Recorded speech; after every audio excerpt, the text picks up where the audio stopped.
Сәлеметсіздер ме, құрметті оқушылар? Бүгінгі 26 сабақтың тақырыбы дауыссыз к мен г. Сабақтың мақсаты к, г әріптерінің жазылу емлесін білемін. Мәтіннің тақырыбы мен ондағы негізгі ойды анықтаймын.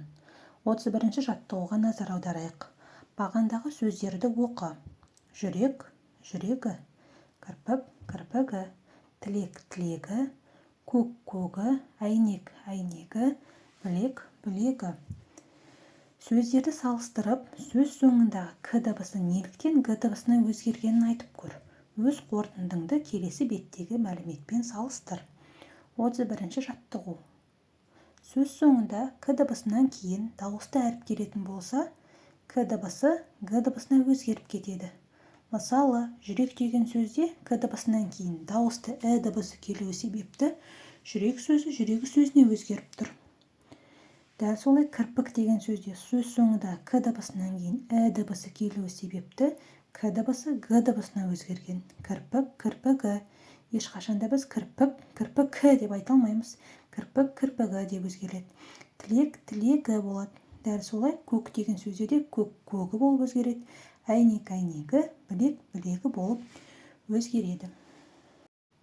Сөз соңындағы к дыбысынан кейін дауысты дыбыс келсе, ол г-ге айналады. Түлек, түлегі, серік, серігі, тірек, тірегі. 32-ші жаттығу. Мәтінді тыңда. Менің атым Қожа. Көріп отырсыңдар, пәлендей айдық ат емес. Шынымды айтсам, бұл о баста Қожа емес, Қожа берген екен. Туу куәлігінің өзінде солай деп жазылған. Бірақ бертін келе Қожа берген сөзі қысқартылып, Қожасы ғана қалды. Тегім Қадыров, бір кезде Қадырұл деп те жазып жүрдім. Бірақ жұрттың бәрі оф болып жатқан соң мен де Қадыровқа қайтып келдім. Бердібек Соқпақбаев. Мәтінде кім жайлы айтылған? Бәрімізге белгілі, мәтінде Қожа жайлы айтылған. Мәтінге ат қой. Мәтінге Қадыров Қожа берген деген атау бердім. Қарамен жазылған сөздерде қандай дыбыстар өзгеріске ұшыраған деп ойлайсың? Мәтінде қарамен жазылған екі сөз бар. Оның біріншісі куәлігінің, екіншісі тегім. Яғни куәлік сөзі куәлігінің болып өзгертілген, тек сөзі тегім болып өзгеріске ұшыраған. Енді бұл не себепті к дыбысы г дыбысына өзгеріп тұр? Сөз соңында к дыбысынан кейін дауысты ә дыбысының келуі себепті к дыбысы г дыбысына өзгеріп тұр. Яғни куәлік сөзінде к дыбысынан кейін дауысты ә дыбысы келген себепті к дыбысы г дыбысына өзгеріп куәлігінің болып өзгертілген. Дәл солай тек деген сөзде дауыссыз к дыбысынан кейін дауысты ә дыбысы келу себепті тек сөзі тегім болып өзгертілген. 33-ші жаттығу. Көп нүктенің орнына тиісті сөздерді қойып, сөйлемдерді көшіріп жаз. Менің тегім, бұл жерге өздеріңіз тектерін жазасыздар, яғни тек деп отырамыз, бұл фамилия. Менің тегім Асқарова. Атым деген жерге өздеріңіздің есімдерін жазасыздар.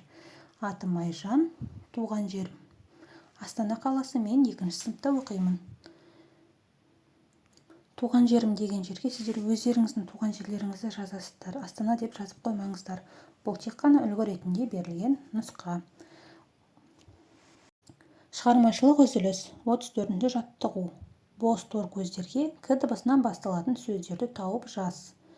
Бірінші тор көзіне көже, екінші кереге, үшінші кебеже, төртінші көбелек, бесінші кітапхана. К дыбысы қандай дыбыс? К дыбысы дауыссыз дыбыс, дауыссыз қатаң дыбыс. К дыбысы сөздің қай жерінде келіп тұр? Бірінші сөзде, екінші, үшінші сөздерде к дыбысы басында келіп тұр. Төртінші сөзде басында және соңында келген, және де бесінші сөзде сөздің басында келіп тұр. 35-ші жаттығу. Бос тор көздерге әріптерді сағаттағы сан ретімен орналастырып оқы. Шыққан мақалды жаз. Бізде 3 тор көздері берілген, және де сағат тілінің бойында әріптер берілген. Енді бұл бос тор көздерін толтыру үшін біз сағаттың тіліне назар аударамыз. Бірінші тор көзге қарайық. Бірінші тор көзде 1 деген сан берілген, 1. Бізде 1-де б деген әріп. Демек, бірінші тор көзге б әрпін орналастырамыз. Екінші тор көзде 2 деген сан берілген. Сағат тіліндегі 2-дің тұсында а әрпі тұр. Екінші тор көзге а әрпін орналастырамыз. Үшінші тор көзде үш саны берілген, яғни сағат тілін үшке қараймыз. Соның тұсындағы Л әріпін үшінші торкөзге орналастырамыз. Одан кейін қайтадан сағат тілі 2-ге барамыз. Бізде 2-де А әріпі орналасқан. Дәл осылай екінші және үшінші торкөздерді осылай толтырамыз. Бізде соңында бала көңілдің гүлі деген мақал шығады. Мақалдың мағынасын түсіндір. Мақалдың мағынасы бала көңілге қуаныш сыйлаушы, тәрбиені, қамқорлықты қажет етуші деген мағынаны білдіреді. Себебі көңілдің гүлі деп тұр бұл жерде. Гүл дегеніміз ол қашанда адамның көңіл күйін көтереді. Сонымен қатар біз гүлді күтпесек, баптамасақ, оған қамқорлық көрсетпесе, гүл солып қалады. Бала да дәл солай.